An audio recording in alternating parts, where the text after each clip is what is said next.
Hi, my name is Melody. Welcome back to another session of the Tech Tips from the Presser Foot. Today we're going to talk about my new recent most favorite way to do binding.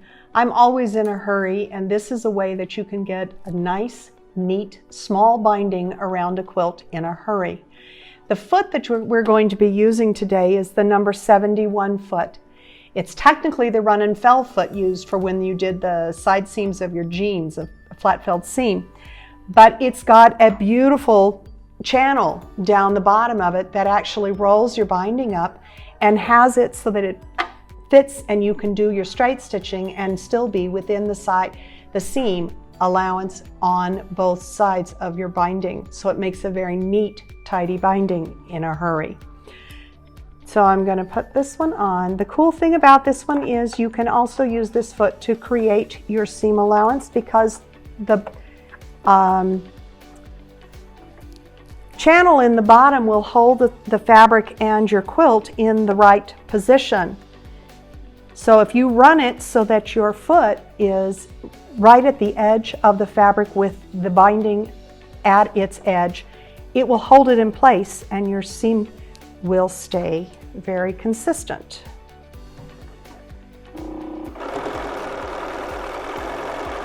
So I sew this onto the back because if there is any bobble, I want it to be on the back side. So if I sew the binding onto the back and then wrap it around to the front, then I have the pretty side is always at the front of the quilt. You would turn corners the same way you do with traditional binding. I'm not going to turn a corner here. I'm just going to go to the end. Today I'm sewing on the BERNINA 480, and it does have a thread cutter, so I don't have to worry about that, but you'll see that I have a kind of a scant 1/4 of an inch seam, and the important part about this technique is that you're using a 2-inch strip, not a 2.5 inch strip that is the traditional way to bind. And I'm going to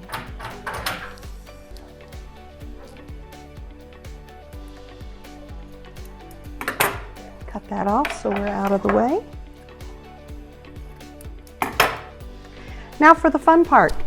You're going to turn it to the front of your quilt, and I start at a corner. I will actually fold my corner and get it tucked so it's folded correctly, and then stitch that tuck down with the first stitch that I do.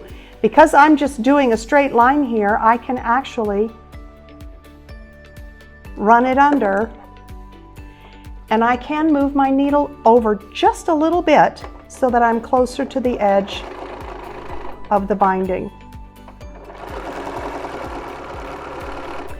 And you'll see this, it just rolls right in there very smoothly. It keeps the binding nice and flat. And I can bind a quilt in no time flat.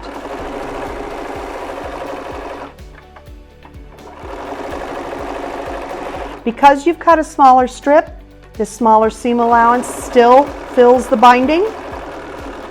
That's very important, especially if it's a quilt that's going to see a lot of love.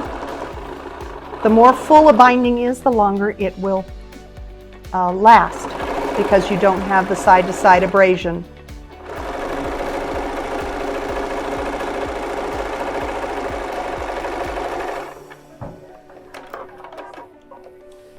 So now you have a binding that is every bit as beautiful on the front as it is on the back, and it's done in record time.